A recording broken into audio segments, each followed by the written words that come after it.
Hello readers, welcome back. Thank you for sticking with me for so long. If you've made it to this video, then that means that you have made it through. How many chapters have we read? I know what chapter we're on, but I forget the number. I think it's 13. You've made it through. 12 chapters of my book. Oh no, I have chocolate on my hands and I'm getting it on my book. You've made it through. You've listened to 12 chapters of my audiobook for Dream Catalyst. Thank you so much! I really appreciate the fact that you've taken the time out to listen to this story. I'm really stoked to share it with you. I hope that you really like it. It was a lot of, okay, it was fun writing this, but it was also slightly, there was many emotional breakdowns, but the chapter that we are about to read today is my favorite chapter in the whole book, and this was the one of the few chapters that I didn't have an emotional this chapter helped me out of the emotional breakdown. This is my favorite chapter. It is okay. Actually, I'm not even sure if I'm allowed to say it's okay. The person doesn't want me saying, but it's based on someone who's really important to me in my life, and without that person, this whole novel wouldn't exist. Tosses it. I would actually toss it, but I don't want to ruin it. They are one of the people I dedicated this book to. That kind of gives it away if you have the copy. If you don't, then there's still a bit of secrecy. But yes, this is my favorite chapter because this is the best chapter, as it's from the author's, my opinion, because it is a positive chapter that doesn't leave V sad. So, first of all, I'll start by saying, this book, I don't know why I just did that, you literally can't see it if I do this. This book, Dream Catalyst by Samantha Mandola, that's me, is available on Amazon.com. If you purchase this book, I get paid. Woot woot! I love getting paid. It beats not getting paid. And this audiobook I made available to you guys for free because I wanted to share my story with you. And if you don't want to buy the book, that's totally cool. But if you did want to buy it, it really does help me out if you buy it, even just for my pride, honest to God. But if you don't want to buy it, totally cool. There are other ways that you can help me out. If you've enjoyed this book, you can refer it to a friend, you can comment down below, you can go on that Amazon link that I'm going to leave below where you can purchase the book, and leave a review on there for me so that it helps me sell more copies for people who want to buy. You can refer the book to a friend. You can let people know that this audiobook is happening right here. You can subscribe to my channel. You can turn on notifications. There are so many things you can do to help me out. And regardless, even if you're just listening to this story, honest to God, you're helping me out. You are inspiring me to keep making stories. So, thank you for making it this far. I'm really excited to read this chapter for you. It's my favorite one. Okay, so now we are going to start this book. So we just had, last week you had 2 in 1 because the chapters were short. So this week we are on chapter 13. Okay, you know what? Let me just go to the table of contents. So, chapter 13 is Paper Plane. If you have the book, it's on page 245. So let's go to page 245. Paper Plane. I love this chapter. This chapter is the reason for this book. Just so you know. So it's worth sticking around for. Anyway, I've talked for 4 minutes now. Let's just get into the book. Chapter 13. Paper Plane. I fall for shooting stars because they fall for me. Signed V. Perspective of the narrator, Angel. When you meet a certain type of person, sometimes you hear music, or you might hear poetry dripping from their tongue as they tell you the stories of their day. The inflection of their voice sounds like something out of a symphony, and the meaning behind the things they say are always morally correct. This makes them art, because that's all that art and poetry really are, morals made accessible. When one person meets a wanderlust, they see something in their smile. It is subtle, not overtly noticeable, but it's there if you look. Wanderlusts roam the earth with their ears attuned to music because it takes them on journeys far beyond the land they roam could offer. Now you may ask, What does a wanderlust do when they see the world in its entirety? Where do they visit when they've seen it all? The answer is simple. These wanderlusts visit two new destinations. The first they visit is art. Art allows them to travel to unlimited lands. New artists create these ever-expanding realms daily. Wanderlusts never tire of art nor new lands. So now for the second destination that they visit. They've seen the world when they've seen the world in its entirety. The stars.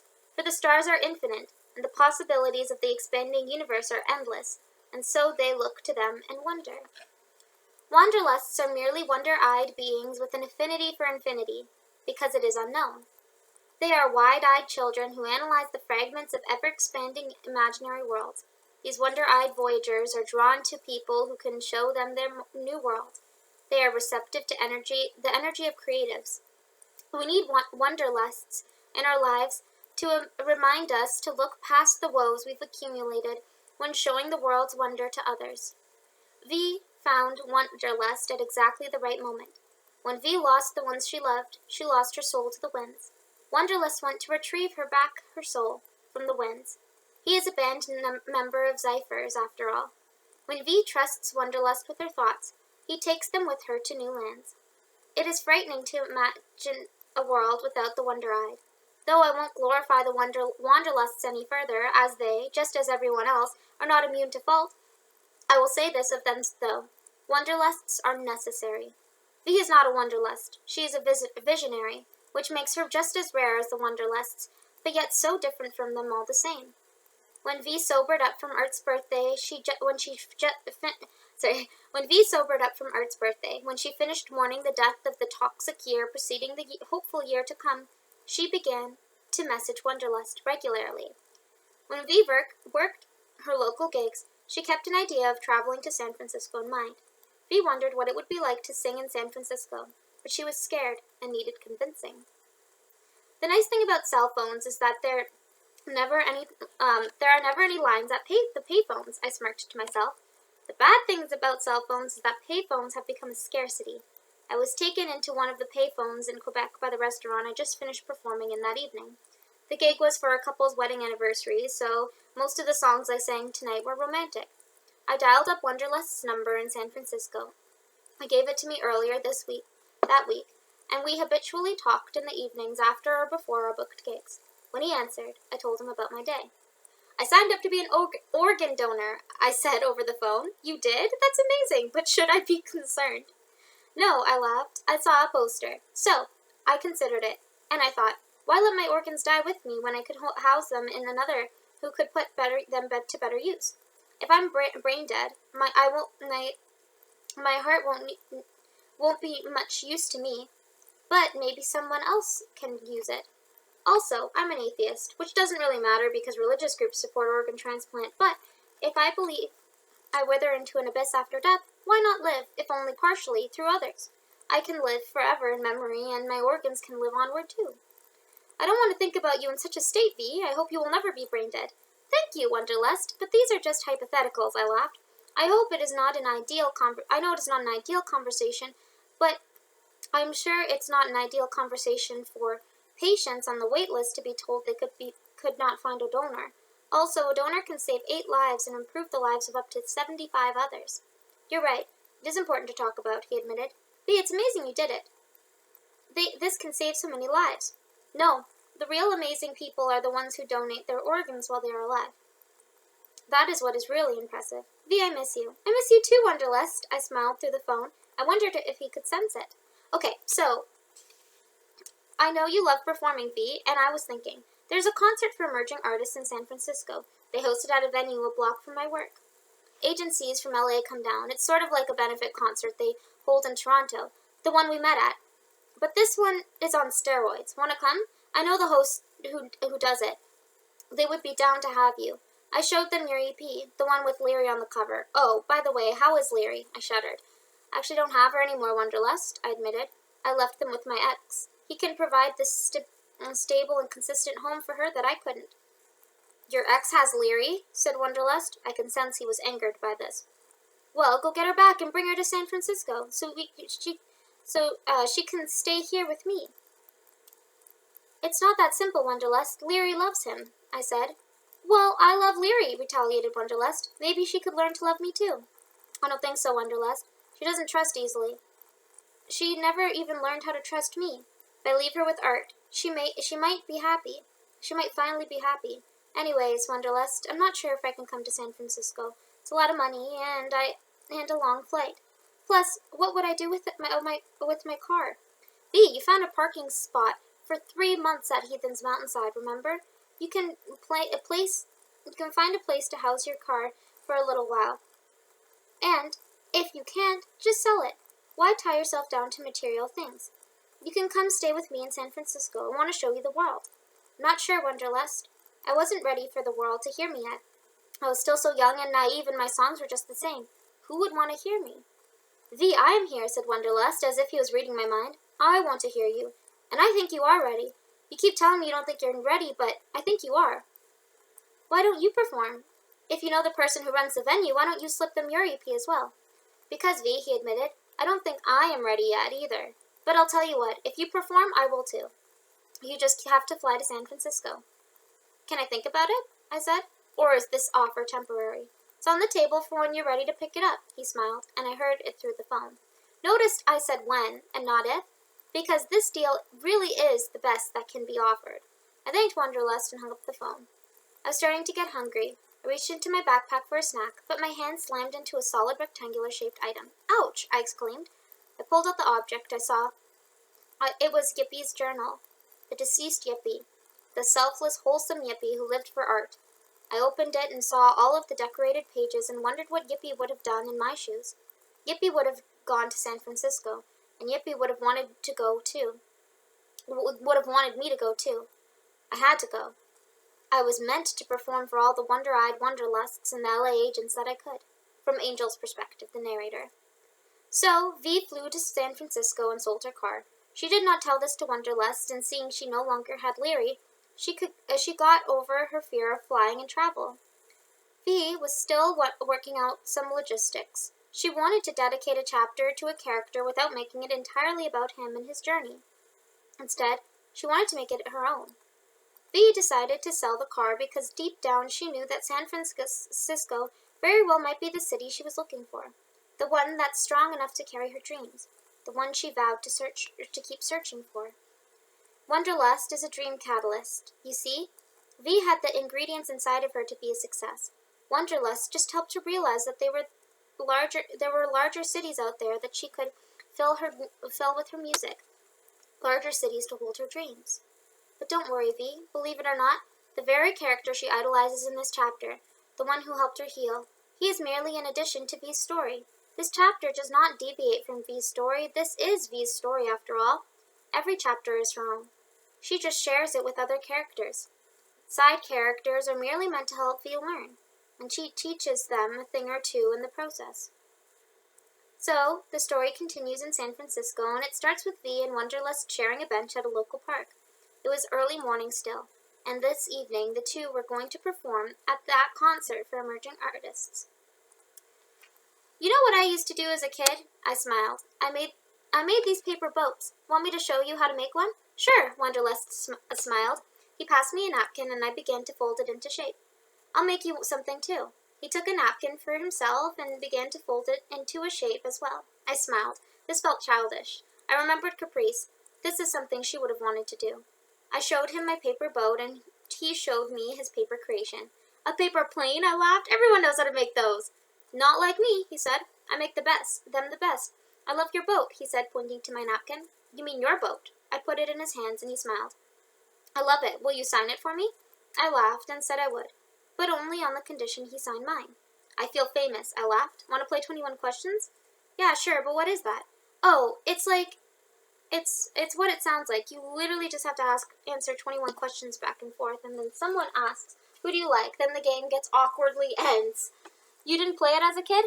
No, I haven't, he admitted, but let's play. Do you believe in fate? I asked him. He considered it.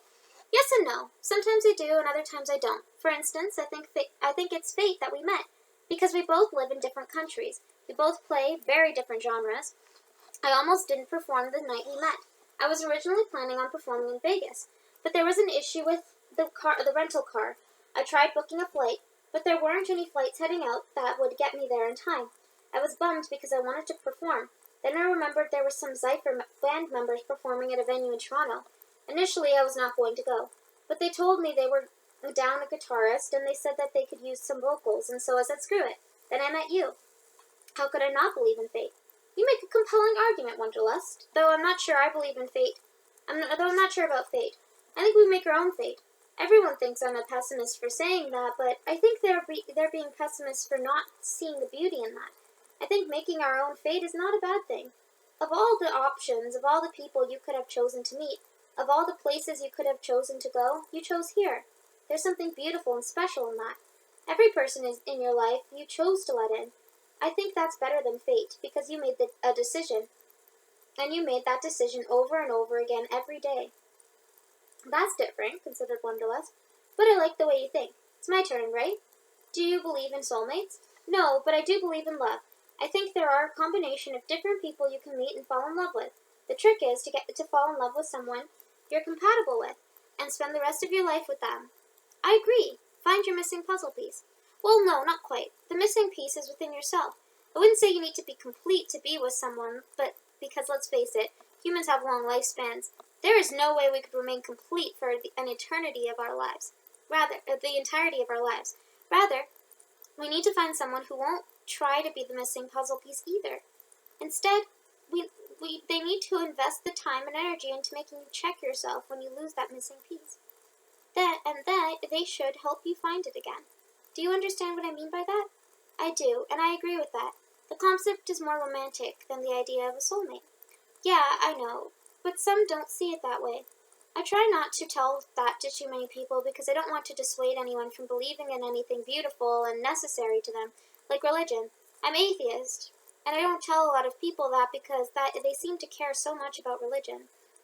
I wasn't always this way, though. I met a boy named Heathen.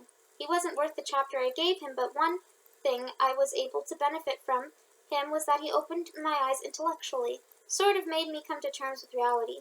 Anyways, I'll ask another. If you could choose between having wisdom or knowledge, and assuming they're not one and the same, which would you choose? Wisdom. I want to be known for being wise. People who are wise come up with creative ideas. They're imaginative, and they support others' creativity instead of hindering them. I would want to be like that. I want to be wise. I would also choose wisdom, but I think that goes without saying. I'm a musician after all, and a writer, he added. V, have you written anything lately? I wrote a couple of songs, I answered. I mean, aside from music. Don't let that part of you die. You told me when I first met you that you wanted to write a novel. I did say that, didn't I? Let's not think about that right now. I have my whole life to write a novel. We only have so much time together before I go back to Toronto. Back to Toronto? Wait, you're not staying? No, Wonderlust. I paid for a round trip. Why don't you just stay with me, V? San Francisco has so many gigs for you to play at. Yeah, I know, Wonderlust. I'm just not really ready to settle down yet. In one area, I mean. It's a lot of commitment, and the majority of my connections and fan base are in Toronto. Do whatever you feel like, V, but just remember there is an ocean outside of your lake, and they deserve to hear your music too. I'll consider it, Wonderlust. Thank you. Anyways, back to the game. Would you rather be respected by many or loved by a few? Loved by a few. Love is more important than respect. What about you? I agree with that love is more important, but I would still choose respect. Reluctantly, but ultimately, I would want to be respected, so I can flourish in my career. I think that's a great answer too, V.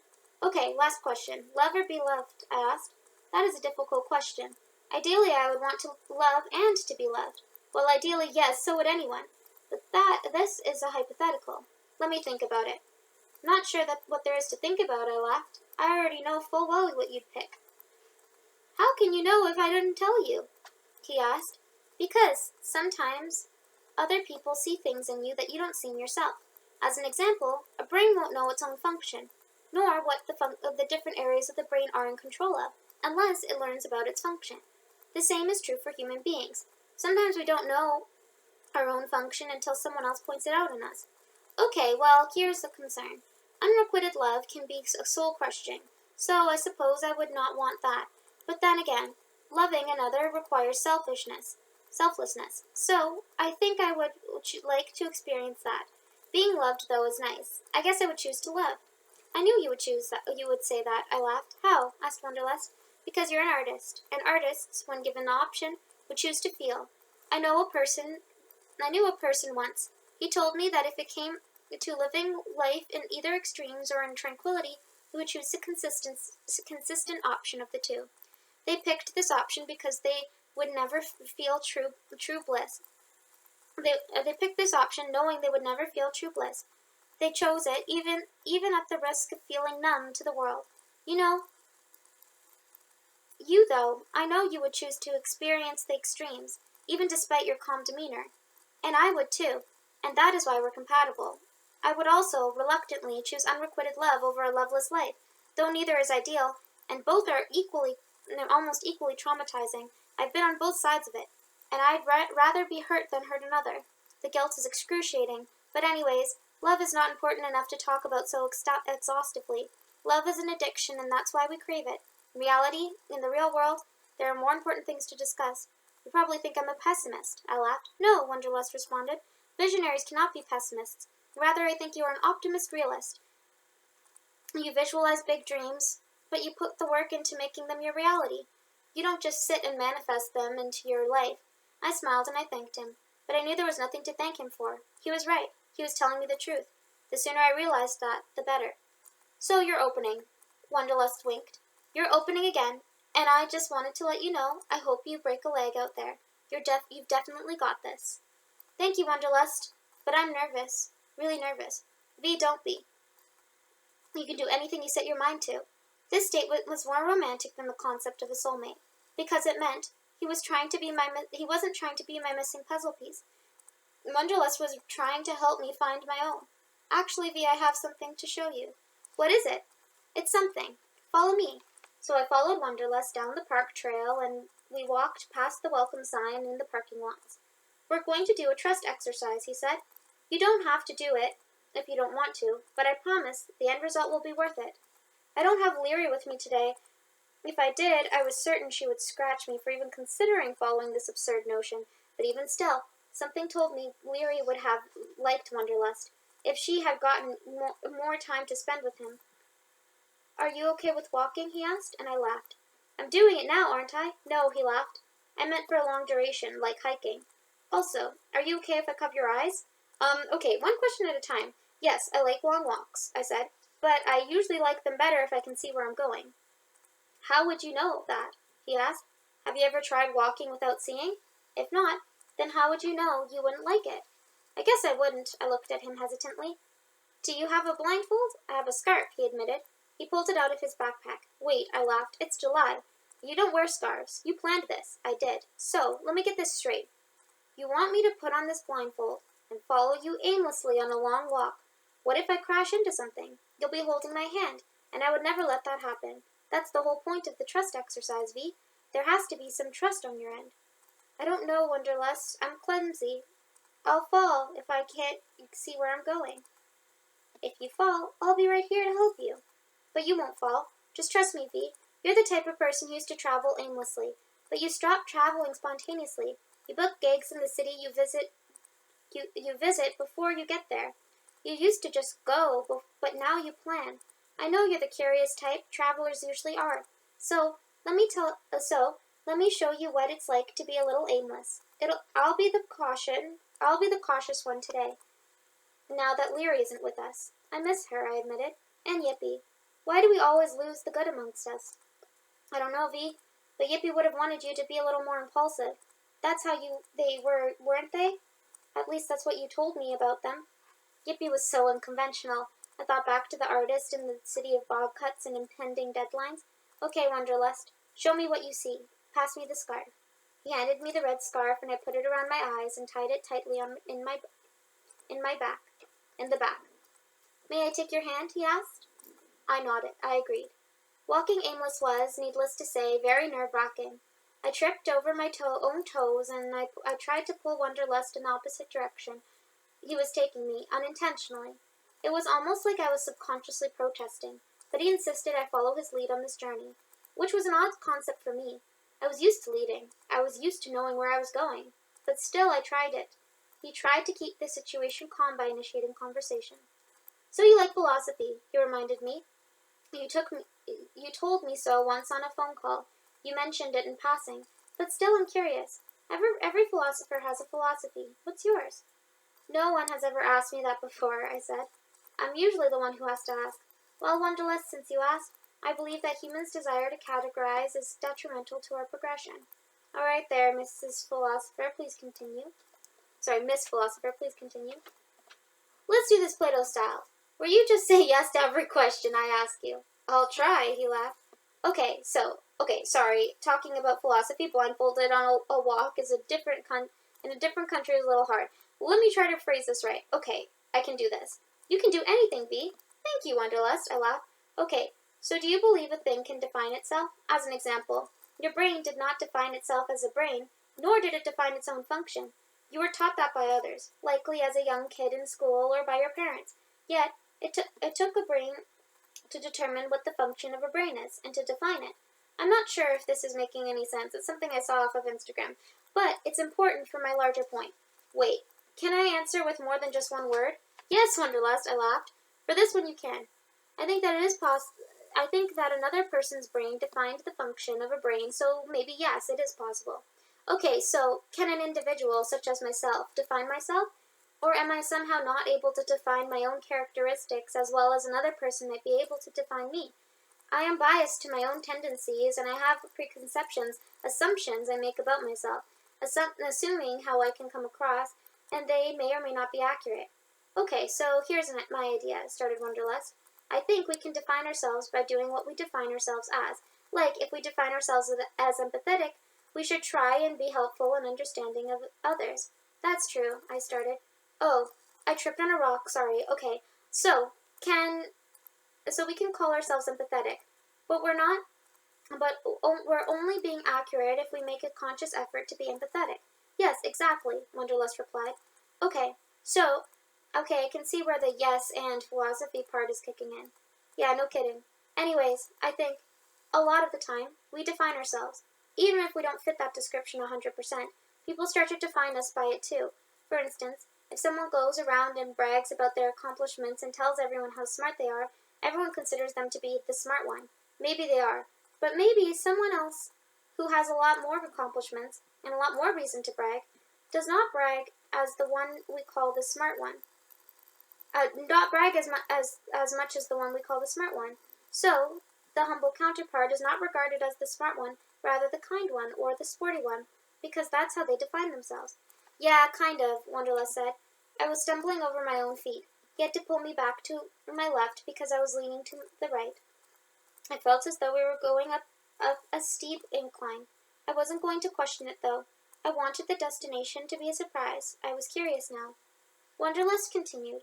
I think, if we are honest with ourselves, we can define ourselves. True, I replied, but the question still remains. Is it possible to be completely honest with ourselves without bias? Or is another person more equipped to define us? Or will they also have bias? Yeah, that's a question I didn't think about. This way, V. He gently tugged my arm to the left again when I started steering off to the right. So, I said, I was getting excited. Can we define anything? That question goes along with my philosophy that people like to categorize. Innately, we categorize, like countries, religion, major, occupation. You're a coder, or an artist, or an intellect, or a carpenter. You must fit certain archetypes. But are you really any of those things? Or did society just define you? We're all good at multiplying things. That's why we get so excited about learning new things. We're all good at multiple things. We're not all good at multiplying. Not all of us are good at math. I'm sorry. We're all good at multiple things. That's why society just... Oh my god, I'm so sorry. We're all good at multiple things. That's why we get so excited about learning new things and starting new projects. By the way, this is going to be a time I'm going to plug the book. If you want a version of this that I don't keep messing up at, which I have been doing consistently, go buy the book on Amazon. Okay, sorry about that. It's just, I keep stuttering over my own words. Let's continue. On page 259. It's looked down upon, like you're aimless or directionless for wanting to try new things, for wanting to branch out from your stream, from wanting a qualification that does not assist you in your occupation. Society weans diverse skills out of us. We have to fit in their archetypes and be the productive members of society, a one-trick pony. Maybe the trick is that we should be taught how to be more well-rounded and excel in whatever we set our minds to. Why categorize or define if it is impossible without bias? That's a great philosophy, V. That's why I like the Beatles. They sing about nonconformity. Same with John Lennon in his song Imagine. They teach us to think without borders. I wish there was no such thing as country or categories in general. Then we could all be free. You know, Wanderlust, there is a certain thrill in walking blindfolded. It feels aimless, sure, but it also feels like I could keep going anywhere. When you take the reality out of something, you start to feel like the possibilities are endless. I like walking aimlessly, at least every once in a while. Everyone should walk aimlessly. And look, you were nervous before, but you aren't now. Talking helps, I'm assuming? It did, I admitted. So, we kept walking, but the conversation wasn't nearly as thought-provoking, and that was okay. Not every conversation needed to be recorded. Not every conversation has to be important or come to some sort of revelation in the end.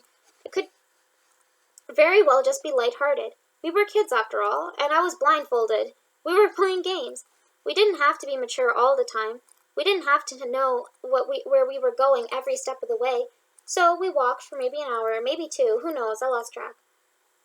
We took a break once. I had to eat a snack, but with the blindfold on. Wanderlust wouldn't tell me what it was. It was gummy bears and a chocolate bar. After we ate, we started up again. My feet hurt. The Wanderlust was making me laugh, and I was distracted by the discomfort. Just as I thought maybe we should start getting ready for another break, Wanderlust gently pulled my arm and asked me to stay where I was for a moment. We're here, he said. Just give me a minute. Can I touch your shoulder? I need you to face a certain direction. Yes, I laughed. He maneuvered my torso to face a specific direction. Okay, he said. Take off your blindfold. So I did. I looked up and saw only sky. I looked down and saw the treetops and distant mountains. Wanderlust, it's beautiful, I exclaimed. Are these the wonders you lust for? Yes, he admitted. This, V, is why I wander. It's so beautiful. I looked around. Wanderlust, you took me to a mountaintop. It is the highest peak you can get to by foot. I wasn't going to have you rock climb blindfolded, he laughed. See, V, you spent so much time on the mountainsides. You deserve to see the view from the top. I wanted to show it to you. This way, you didn't have to go through the mountainsides again. You've seen enough of those. Let me show you the world. It was then that I realized that Wanderlust had meant what Wanderlust had meant. Anyone could show me interesting destinations.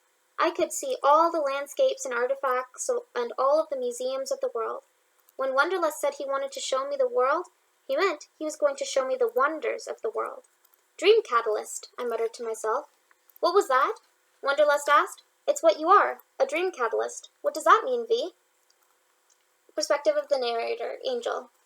Refer to Chapter 1 for the definition of a dream catalyst. That, or meet a person who will show you the view from the mountaintops. Then you will truly understand. They stayed one day in the mountaintops, and when morning turned to early evening, they walked back down the path again, so they could prepare for their show at the venue. The two didn't suspect that they might just have what it took to get an agent's attention. They walked with confidence. They figured that they might just be enough, without fully realizing that they might actually have what it takes to go from stargazing to roaming the universe. With a universe of visions in her mind, V followed Wanderlust to the auditorium. She carried her dreams in her heart and a paper plane in her pocket. Alright, that, my friends, was Chapter 13, Paper Plane, with one of my favorite characters, Wanderlust. So, thank you for listening in so far.